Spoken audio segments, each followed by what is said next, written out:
마음의 심폐소생술을 제공하는 사람, 생명 소신, 희망을 주는 에너지다.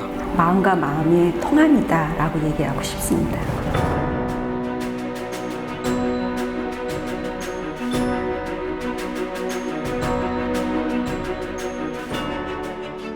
전 처음에 그 자살 예방 지킴이가 있다는 것도 몰랐었습니다. 근데 제가 사례관리 서포터로서 그 주민센터에서 활동하고 있어요. 거기에서 이런 지킴이 그 프로그램이 있다는 걸 알게 됐습니다. OECD에 관한 이제 보도가 우리 신문이나 TV에 늘 보도되잖아요. 자살률이 또 상위 그룹에 속한다는 보도가 될 때 참 안타깝고, 종교인의 한 사람으로서 책임감과 사명감을 가지고서 이 일이 시작되면서 활동하게 됐죠. 예, 올해 제가 만난 할머니인데요. 설문을 하고 나서 보니까 굉장히 고위험이라는 생각이 들어서 곧바로 정신건강증진센터 연계를 했어요. 2달 정도 지나서 이분이 어떻게 계시나 하고 전화를 드렸어요. 근데 반기시더라고요. 식사 때 반찬이 없어서 걱정이다. 혹시 반찬 서비스를 받을 수 없느냐라고 오히려 도움을 요청을 해 주셨을 때 굉장히 반가웠습니다. 이분이 삶의 의욕을 느끼셨나 보다 해서 그때 굉장히 보람을 느꼈고, 70살 된 할아버지인데 그 주택에 한 귀퉁이 살아요. 비만 오면 추녀에서 물이 이게 벽을 타고 내려온대요. 주인한테 얘기해도 주인이 뭐 식은둥 뭐 그렇게 하시고 이제 그런다고 걱정하시더라고요. 그래서 주민생활센터 담당자한테 제가 직접 얘기를 하고 거기서 나왔더래요. 두 분들이.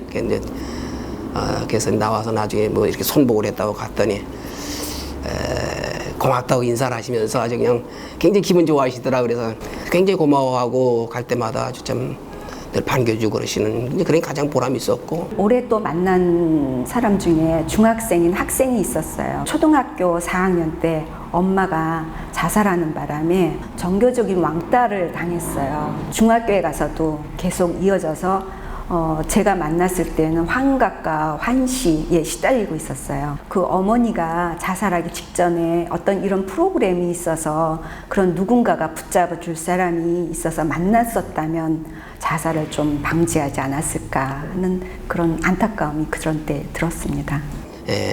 그냥 생을 참 포기하고 싶은 그런 마음의 충동을 자꾸 느낀다고 얘기를 할 때 참 속상하기도 하고 안타깝기도 하고, 한편으로는 제가 그런 얘기를 합니다.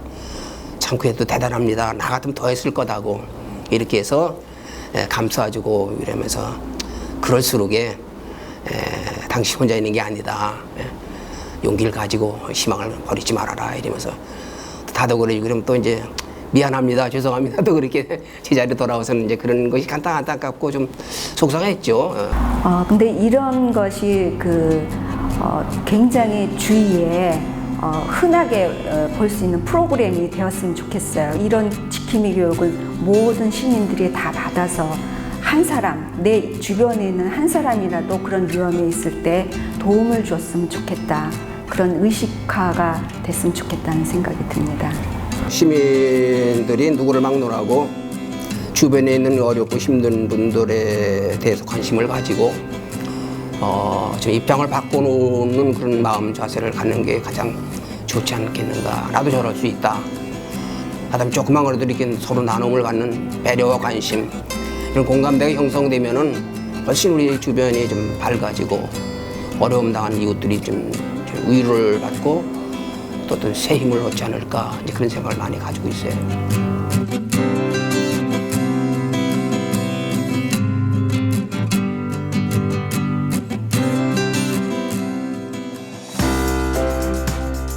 네, 자살 예방을 위한 게이트키퍼 교육 프로그램은 자살 예방과 관련된 여러 가지 전략 중에 중요한 방법으로 알려져 있습니다.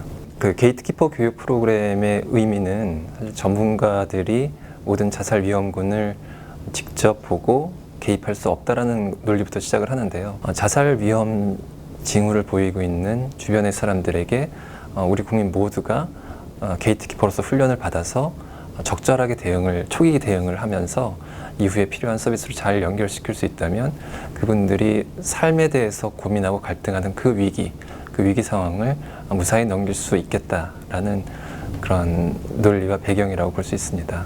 서울시 자살예방센터 차원에서 게이트키퍼 교육을 주로 했었는데요. 그러다 보니까 확산시키는데 조금 무리수가 있었고 한계가 있었습니다. 그런데 작년, 재작년부터 시도된 지역 밀착형 자살예방 사업 체계를 통해서 25개구 보건소와 정신건강증진센터에서 게이트키퍼 교육을 수행하도록 하고 게이트키퍼들이 좀 이렇게 보람을 가지고 활동할 수 있는 그런 여건을 만들어주는 것이 저희의 이제 책무라고 생각을 합니다. 그래서 실질적인 개입이 이루어질 수 있고 또 실질적인 연계가 이루어질 수 있도록 하는 것이 중요하다고 볼 수 있겠죠. 네, 서울시에서는 2012년도에 자살예방 사업을 시범적으로 실시하였고 이를 근거로 13년도부터는 25개 전역에서 자살예방 사업을 다각적으로 추진하고 있습니다. 특히 지난해 4월에는 마음위험 1080 프로젝트를 통해서 2020년까지 서울시 자살률을 절반으로 줄이겠다라는 목표를 발표하였습니다. 그 중에서도 자살예방 지킴이 양성을 통해서 어려운 이웃을 돌보고 서울시가 하나의 공동체가 되어서 노력을 한다면 자살률을 절반으로 낮출 수 있으리라고 저는 믿고 있습니다. 자살예방 지킴이를 통해서 자살예방 사업의 원동력이 되길 바라고 있습니다. 모두가 주인의식을 갖고 자살예방 지킴이 여러분들께서 최선을 다해 주신다면 자살률 감소뿐만 아니라 보다 근본적인 희망 있는 서울시가 될 수 있을 것이라고 확신합니다. 앞에서 언급했듯이 2020년까지 서울시 자살률 50% 감소는 서울시와 전문가의 노력만으로는 불가능하다고 생각합니다. 그래서 자살예방 지킴이 여러분들께서 관심과 애정을 가지고 도와주신다면 미래에는 멋진 성과를 얻을 수 있으리라고 확신하고요. 특히 자살예방 지킴이 한 분 한 분이 소중한 이웃의 삶을 지켜나가신다는 사명감을 가지고 노력해 주시면 서울시도 최선을 다해서 여러분들의 활동을 적극 지원하겠습니다. 지금까지 수고 많으셨고 앞으로도 더 많은 노력과 관심 부탁드리겠습니다. 감사합니다.